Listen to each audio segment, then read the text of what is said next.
साथियों, आज EPS 95 pension की बात कर रहे हैं। अभी तक तो जो जानकारी है हमें, तो कोई अपडेट आई नहीं है। हालांकि यूट्यूब पर डेली आपको नए नए वीडियो डेली मिल रहे हैं। 17 तारीख को मिल जाएगा, तो 18 तारीख को मिल जाएगा। डेली जैसे जैसे तारीख आता जाता है वैसे वैसे डेली अपने वीडियो डालते रहते हैं कि बस कल मिल जाएगा, परसों मिल जाएगा। लेकिन ये सब फेंक की वीडियो बनाते हैं। इनका पेंशनरों से लेना देना नहीं है, बल्कि अपने फालतू के काम कर रहे हैं। तो अभी फिलहाल जो हम बात कर रहे हैं पेंशन के बारे में कि पेंशन वृद्धि क्यों नहीं हो रही है, तो सबसे बड़ा तो बात यह है कि हमारी जो मोदी सरकार है वो बिल्कुल ही इनको आम जनता पर, गरीबों पर इनका कोई मतलब नहीं है। इनको तो विदेश घूमने से फुर्सत नहीं है और अपने अपने बड़े बड़े कारपोरेट घरानों को सेवा करने से फुर्सत नहीं है। अब रही बात पेंशन बढ़े क्यों, तो हमारे जो कमांडर अशोक रावत जी हैं वो महाराष्ट्र के बुढ़ाना में धरना दे रखे हैं। वहाँ पर काफ़ी संख्या में लोग हैं। लेकिन आपको ये पता होना चाहिए कि पेंशन कौन बढ़ाएगा। पेंशन महाराष्ट्र सरकार नहीं बढ़ाएगी, पेंशन बढ़ाएगी केंद्र सरकार। तो धरना प्रदर्शन तो वहाँ ठीक है, वहाँ की सरकार पर दबाव बनाना अच्छी बात है। लेकिन प्रदर्शन धरना जो है कि दिल्ली में भी होना चाहिए, जंतर मंतर पर। क्योंकि यहाँ हमारे सारे जितने भी सांसद, विधायक और जितने भी हैं, जैसे कि एमपी वगैरह हैं, चाहे वो लेबर मिनिस्टर हो, चाहे फंड ऑफिस के बड़े बड़े सारे कार्यालय दिल्ली में हैं। तो धरना प्रदर्शन दिल्ली में होगा तो ज़्यादा अच्छा रहेगा, ना कि महाराष्ट्र में। फिर वहाँ महाराष्ट्र में भी क्या, कुछ भी नहीं है। ये सरकार हमें पेंशन तभी देगी जब लगेगा कि इन पेंशनरों के एकजुटता की वजह से हमारे चुनाव में काफ़ी नुकसान होना। अभी हम वीडियो देख रहे थे, अशोक रावत जी का कल का था, वो बता रहे थे कि सरकार ने इनके साथ धोखा किया है।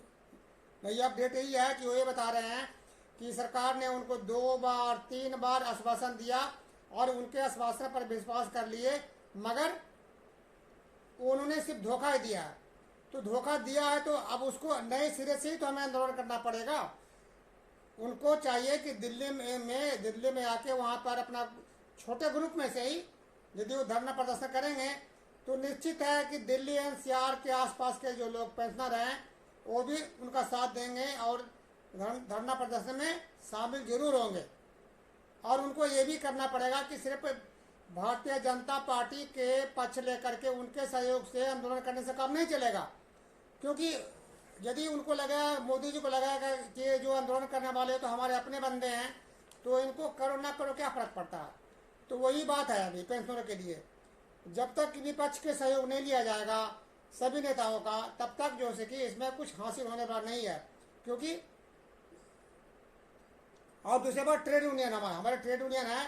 अशोक रावत जी ये कहते हैं कि ट्रेड यूनियन का बुजुर्गों के पेंशन से कोई लेन देन नहीं है। ऐसी बात नहीं है। अभी जो सर्विस में है, जो साल 2 साल में रिटायर करेंगे या जो भी जिनके वेतन अभी भी कम है, 10,000 15,000 के में 20,000 के नीचे नीचे में रिटायरमेंट होंगे, उनको क्या पेंशन मिलेगा? उनको भी मिलेगा तो बहुत से बहुत मिलेगा 2,000, इसे फालतू पेंशन नहीं मिलेगा, नीचे ही मिलेगा।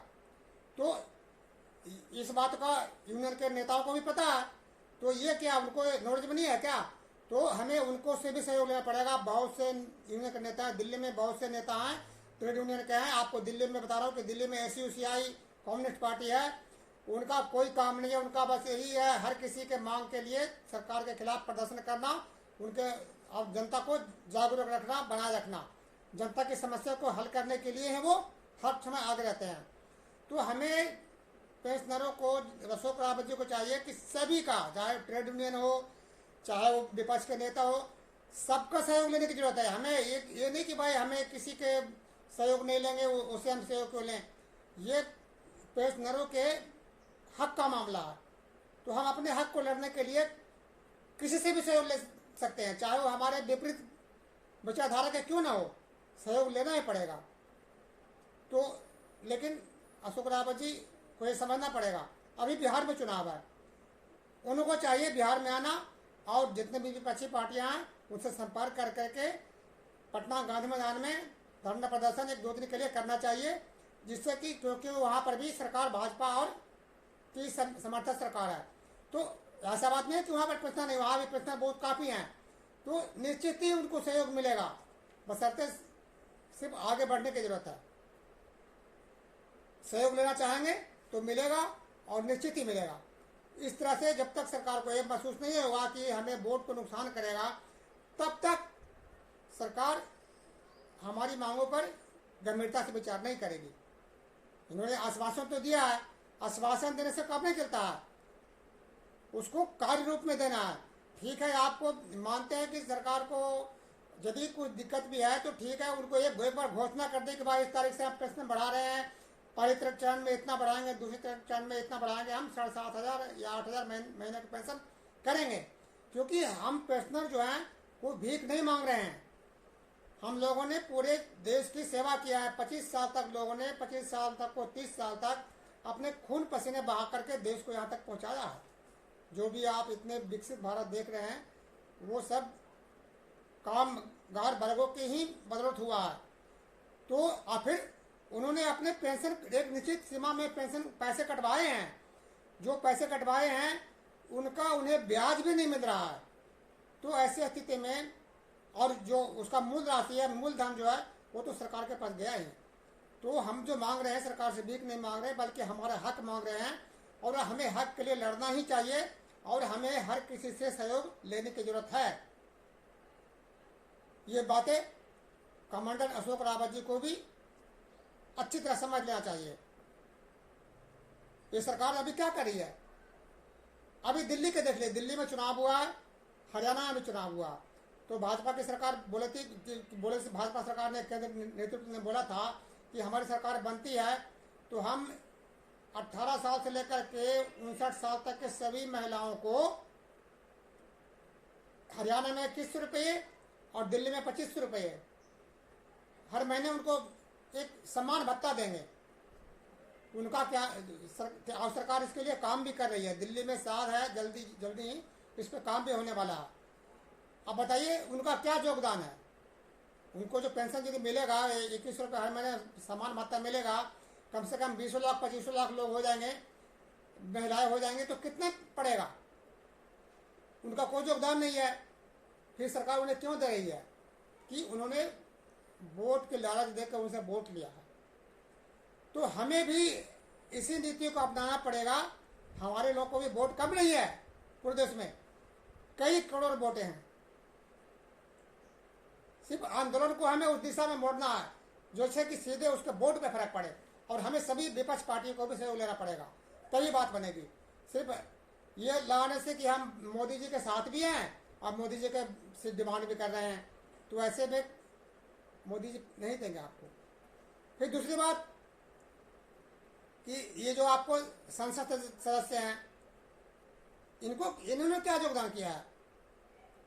नगर निगम, नगर पालिका वगैरह में, या जो यहाँ तक कि देश के मुखिया वगैरह जो कि देश सेवा के लिए आए हैं, उनका काम क्या है? देश सेवा करना। हम लोग तो परिश्रम किए हैं, अब उन्होंने सेवा के नाम पर आए हैं सरकार में, उन्हें भी पेंशन की जरूरत है। सरकार बिना कहे ही उनको पेंशन दे दिया है, और एक नहीं कई पेंशन ले रहे हैं बिना किसी योगदान के। कई राज्यों में 3,000 पेंशन मिल रहा है, वृद्धा पेंशन, बगैर किसी एक पैसे के योगदान को। और हम लोगों ने किसने 1 लाख, किसने 2 लाख, किसने 5 लाख रुपये कटवाए हैं, फिर भी पेंशन कितना मिल रहा है? 1,000 रुपया, 1,200 रुपये, 1,500 रुपया, 2,000 से नीचे नीचे ही मिल रहे हैं लोगों को। तो क्या हम भीख मांग रहे हैं क्या? ये तो हमारा हक है, और हमारा पेंशन का ये हक है और बनता है। लेकिन अब हमें इसके लिए सभी को मिल करके, एकजुट होकर के सरकार के खिलाफ संघर्ष करना पड़ेगा। सभी को सहयोग लेना पड़ेगा, चाहे विपक्षी पार्टियां हो, चाहे वो ट्रेड यूनियन हो, किसी भी ट्रेड यूनियन का हो, चाहे वो कमांडर अशोक रावत, सबको मिल करके एक ज्वाइंट एक्शन बनाना पड़ेगा, तभी जाकर के बात बनेगी। ऐसे बात नहीं बनेगा। जितना जल्दी से जल्दी हमारे कमांडर अशोक रावत जी को और सही पेंशनरों को समझ में आ जाएगा, उतने जल्दी ही हमें पेंशन मिलेगा। अभी से हम आंदोलन पूरी तैयारी कर देंगे तो निश्चित है कि कुछ महीनों में सरकार को झुकना पड़े और घोषणा कर दे कि ठीक है भाई हम पेंशन देंगे। ये तभी संभव है जब हम लोग एकजुट होकर काम करेंगे। इनके पास अपने कॉर्पोरेट मित्रों को अरबों रुपये माफ कर दिए, अरबों रुपये लेके जो बड़े बड़े जो उद्योगपति हैं विदेशों में भाग गए, वो पैसे भाग गए, उनकी चिंता नहीं है।